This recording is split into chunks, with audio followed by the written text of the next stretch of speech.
Can a budget phone really compete with premium devices in 2025? That's the question many people had about the Pixel 9a. After being officially announced on March 19, things suddenly went quiet. There was no launch event, no pre-orders, and no follow-up information for weeks. People were left wondering what went wrong. Now, we finally know the reason. Reports say there was a hardware issue that caused overheating. That forced Google to delay release. But the good news is it's finally here.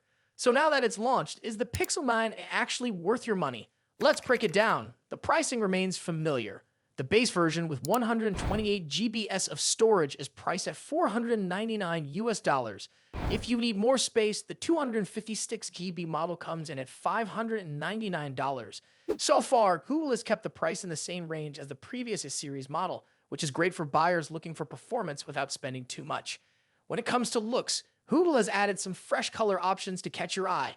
You get 4 choices: Obsidian, which is a deep black; Porcelain, a soft white shade; Iris, a light purple tone; and Peony, a bold pink. But there's a small catch: not every color is available for every model. If you go for the 128 GB version, you can only choose between Peony or Porcelain, want Obsidian or Iris. Then you'll need to buy the 256 GB model. Maybe Google will expand the options later, but for now, that's how it stands. Now let's talk about what really matters: the performance. The Pixel 9 features a 6.3-inch OLED screen with a resolution of 1080 by 2424 pixels. It also supports a 120Hz refresh rate, which means your videos, games, and scrolling will feel smoother than ever. This is a solid upgrade, especially at this price. Under the hood, it's powered by the Tensor G4 processor. This is the same chip found in the more expensive Pixel 9 models. That's a big deal, because older series phones usually came with a slower processor. But this time, Google gave the 9 the full treatment. That means better multitasking, quicker app loading, and a smoother experience all around. You also get 8 GBs of LPDDR, 5x RAM in both versions. That's fast memory, which helps the phone stay responsive even when you're switching between apps or doing light photo and video editing. Speaking of photos, a phone comes with a 48 megapixel main camera and a 13 megapixel ultra-wide camera on the back. Pixel phones are known for their excellent camera software, and early samples suggest the 9 keeps that tradition alive with sharp, clear photos and good low-light performance. Battery life is another highlight. The Pixel 9 comes with a 5100 mAh battery. That's a good jump from what we saw last year. It also supports 23-watt wired charging, which is faster than the 18-watt charging on the previous model. So you're getting more power and quicker charging in the same affordable package. To sum it all up, the Pixel 9 gives you a lot. A smooth OLED screen, the same powerful chip as its flagship siblings, excellent cameras, strong battery life, and some eye-catching color choices. Sure, the color and storage pairing might be a little limiting for now, but overall, this phone hits the sweet spot between price and performance. If you're looking for a phone that's easy on your budget but doesn't feel slow or outdated, the Pixel 9 might just be what you're looking for.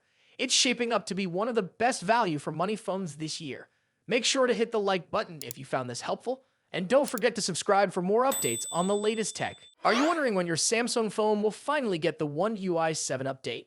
Well, the wait might be over, at least for some users. Samsung has officially started rolling out the stable One UI 7 update to more regions. It began earlier this week in South Korea, but now it's expanding to Europe and the United States as well. This is a big step forward, especially for those who've been checking their phones every few hours hoping to see that update notification. At the moment, the update is only available for the Galaxy S24 series, which includes the Galaxy S24, Galaxy S24 Plus, and Galaxy S24 Ultra. If you own one of these phones, you should start seeing the update anytime now. Samsung confirmed that users in the US will begin getting the update today too, so it's not just limited to Europe. Samsung is also expected to push the update to the Galaxy Z Flip 6 and the Galaxy Z Fold 6 very soon, possibly even today. However, if you own a different Samsung device that is eligible for One UI 7, you might need to wait a few more days. This staggered release is normal for Samsung. They usually start with their newest flagship models and then move on to other phones in the following weeks. So if you're not in the first wave, don't stress, your turn is coming. Now let's talk about what One UI 7 actually brings to the table.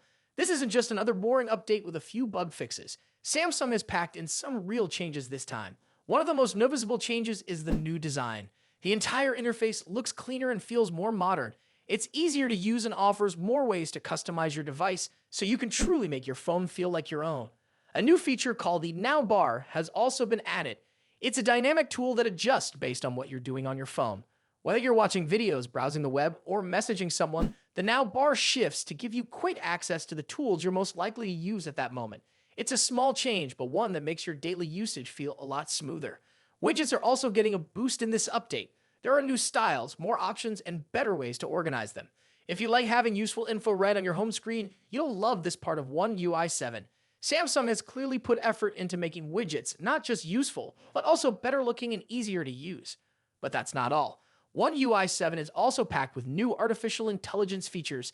Samsung has been working hard to catch up with competitors when it comes to smart features, and it shows. With this update, you'll see better predictive text, smarter photo editing tools, and AI that can help with day-to-day tasks. These features aren't just there to show off. They're meant to actually help you get more done in less time. If you're using a Galaxy S24 model, keep your phone charged and connected to Wi-Fi. The update could hit your device any minute, and if you're using another eligible Samsung phone, your update is likely just around the corner. Samsung's updates usually spread quickly once they start, so it won't be long now.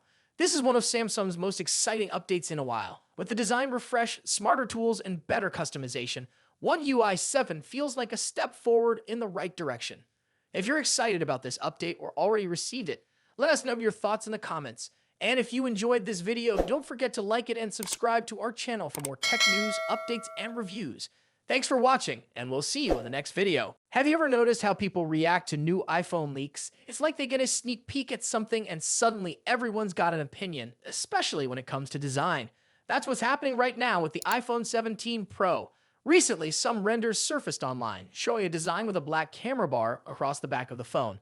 This sparked a lot of strong reactions, and many fans didn't hold back in sharing their thoughts. Some even said the design made them feel uneasy. But here's the thing. Those images aren't the final version of what Apple is planning. According to Mark Gurman from Bloomberg, who has a pretty good track record when it comes to Apple rumors, the design in those leaks isn't exactly what the iPhone 17 Pro will look like. So what's going on with these leaks? The main issue is the two-tone design that the renders showed. In the images, you see a silver back with a striking black camera bar at the top, and it's been getting a lot of attention, most of it negative. But Gurman, who has reliable sources within Apple, says the final design will look quite different. So, what will the iPhone 17 Pro actually look like? Apple is indeed planning a horizontal camera bar, but this won't look like the two-tone black bar we saw in the leaks. Gurman explains that the camera section will still be arranged in the same triangular layout that we've been seeing since the iPhone 11 Pro. While the shape of the camera section may change a little, the overall design will feel familiar. The most important part of this new design is that the camera bar will match the color of the rest of the phone. For example, if you buy a blue or silver iPhone 17 Pro, the camera bar will be the same color as the back of the phone, not a contrasting black strip. Now it's important to note that the front of the iPhone 17 Pro is going to look very similar to the current iPhone 16 Pro, so if you're expecting a major redesign, that won't be happening just yet. In fact, Gurman suggests that any major changes to the iPhone's design will likely be saved for the iPhone 20, which is expected in 2027. This is supposed to mark the 20th anniversary of the iPhone, and Apple might use this milestone to introduce a fresh new look. If you think about it, the last major redesign we saw was back in 2017 with the iPhone X. That's when Apple introduced the edge-to-edge display, Face ID, and removed the home button. It was a huge shift in how iPhones looked and functioned, so it makes sense that Apple would want to do something special for the 20th anniversary. Another rumor that's been circulating is the idea that the iPhone 17 Air might be Apple's first portless iPhone. That would be no charging port at all, just wireless charging and wireless data transfer. But it looks like Apple is putting this idea on hold for now. If they do go portless, it might be part of that big redesign they're planning for the iPhone 20. There's no need to stress about those iPhone 17 Pro renders making the rounds online. The camera bar is changing, but it won't look like the mismatched two-tone design shown in the leaks. Apple seems to be keeping things pretty safe with this release. But if you're waiting for something major, it looks like we might have to wait until the iPhone 20 for that big redesign. If you enjoyed this update, make sure to like this video and subscribe to the channel for more news like this. Thanks for watching, and I'll catch you in the next one.